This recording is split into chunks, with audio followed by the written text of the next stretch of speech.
M A baby കൂടി നമുക്കൊപ്പം ചേരുന്നുണ്ട്. Shri M A baby, Mathrubhumi ന്യൂസിലേക്ക് സ്വാഗതം. മാധവ് ഗാഡ്ഗിലിൻ്റെ അന്ത്യം, അത് അദ്ദേഹത്തിൻ്റെ വിയോഗ സമയത്തെങ്കിലും നമ്മൾ ചിന്തിക്കുന്ന ഒരു കാര്യമുണ്ട്. ഗാഡ്ഗിൽ റിപ്പോർട്ട് നമ്മൾ ഇനിയും നടപ്പാക്കിയിട്ടില്ല, ഭരണകൂടങ്ങൾ അതിന് വേണ്ടത്ര പരിഗണന നൽകിയോ തുടങ്ങി നിരവധി കാര്യങ്ങളുണ്ട്. മനുഷ്യൻ്റെ സാധാരണ ജീവിതത്തിലേക്ക് ഇറങ്ങി വന്ന് പരിസ്ഥിതിയുമായി ബന്ധപ്പെട്ട് മനുഷ്യൻ എത്രത്തോളം ഒരുമിച്ച് പ്രവർത്തിക്കണം എന്നത് ബോധ്യപ്പെടുത്തിയ, സാധാരണക്കാരനൊപ്പം ചേർന്ന് നിന്ന ഒരു പ്രതിഭയാണ് ഇപ്പോൾ വിടവാങ്ങിയിരിക്കുന്നത്. എങ്ങനെ അനുസ്മരിക്കുന്നു? സംരക്ഷണം എന്നത് ആധുനിക മനുഷ്യജീവിതവും സാമൂഹ്യ ജീവിതവുമായി ബന്ധപ്പെട്ട് ഗൗരവപൂർവ്വം നാം ചർച്ച ചെയ്തു തുടങ്ങിയിട്ട് അധികകാലമായിട്ടില്ല.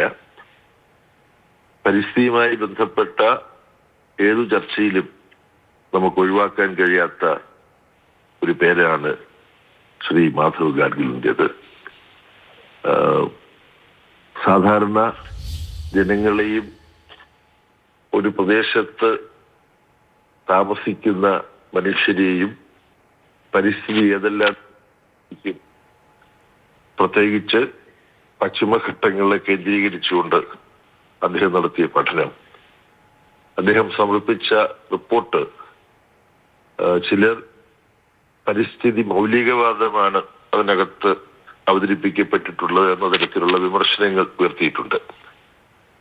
അത് കേരളത്തിൽ പലതരത്തിലുള്ള വിവാദങ്ങൾക്ക് വഴിവെച്ചിട്ടുണ്ട് എന്നുള്ളതിനകത്ത് യാതൊരു സംശയവുമില്ല. പക്ഷേ പശ്ചിമഘട്ടത്തിന്റെ സംരക്ഷണവും പരിസ്ഥിതി സംരക്ഷണവുമായി ബന്ധപ്പെട്ട ചർച്ചകളും തീരുമാനങ്ങളും നാം ഏറ്റെടുക്കുമ്പോൾ ശ്രീ മാധവ് ഗാഡ്ഗിലിന്റെ റിപ്പോർട്ടിനെ അവഗണിച്ചുകൊണ്ട് നമുക്ക് മുന്നോട്ട് പോകാൻ കഴിയില്ല എന്നുള്ളത് ഒരു നഗ്ന സത്യമാണ്. ഇടതുപക്ഷത്തെ സംബന്ധിച്ചിടത്തോളം അദ്ദേഹത്തിന്റെ റിപ്പോർട്ടിന്റെ ഉള്ളടക്കവുമായി ബന്ധപ്പെട്ട് ഉള്ള സമീപനങ്ങളെല്ലാം മുമ്പ് പലപ്പോഴും നാം ചർച്ച ചെയ്തിട്ടുള്ളതാണ്. ഒരു പ്രദേശത്തെ ജനങ്ങളെ പരിസ്ഥിതി സംരക്ഷണത്തിൽ എങ്ങനെ പങ്കാളികളാക്കണം എന്നത് സംബന്ധിച്ച് അദ്ദേഹത്തിന്റെ ചില ആശയങ്ങൾ വളരെ വളരെ പ്രധാനപ്പെട്ടതാണ് എന്നുള്ളതിൽ യാതൊരു സംശയവുമില്ല. ശ്രീ മാധവ് ഗാഡ്ഗിലിന്റെ വേർപാട് എത്ര വലിയ നഷ്ടമാണ് എന്നുള്ളത് നമ്മളെല്ലാം മനസ്സിലാക്കുന്നുണ്ട്. അദ്ദേഹത്തിന്റെ റിപ്പോർട്ടിന്റെ സൂക്ഷ്മമായ വിശദാംശങ്ങളിലേക്ക് പോയി ചർച്ച നടത്തേണ്ട ഒരു സമയമല്ല ഇത്.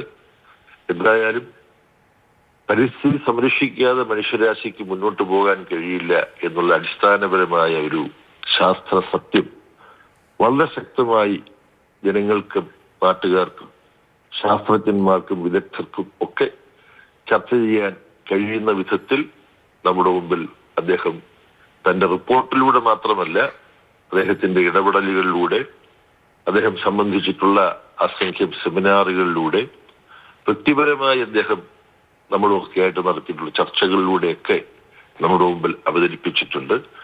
സാന്ദർഭികമായി പറയുകയാണ്, ഈ കാലാവസ്ഥാ വ്യതിയാനം പോലുള്ള പ്രശ്നങ്ങളെല്ലാം ശാസ്ത്രജ്ഞന്മാർ വെറുതെ കെട്ടിച്ചമയ്ക്കുന്നതാണ് എന്ന് പറയുന്ന ഒരു മനുഷ്യൻ ശ്രീ ഡൊണാൾഡ് ട്രംപ്, അദ്ദേഹമാണ് ഇന്ന് ലോകത്ത് പലതരത്തിലുള്ള വലിയ വലിയ ഇടപെടലുകളും നമ്മളെ ഞെട്ടിപ്പിക്കുന്ന പല പരിപാടികളും ചെയ്തുകൊണ്ടിരിക്കുന്നത് എന്നുള്ളത് സാന്ദർഭികമായി ഓർക്കേണ്ടതാണ്.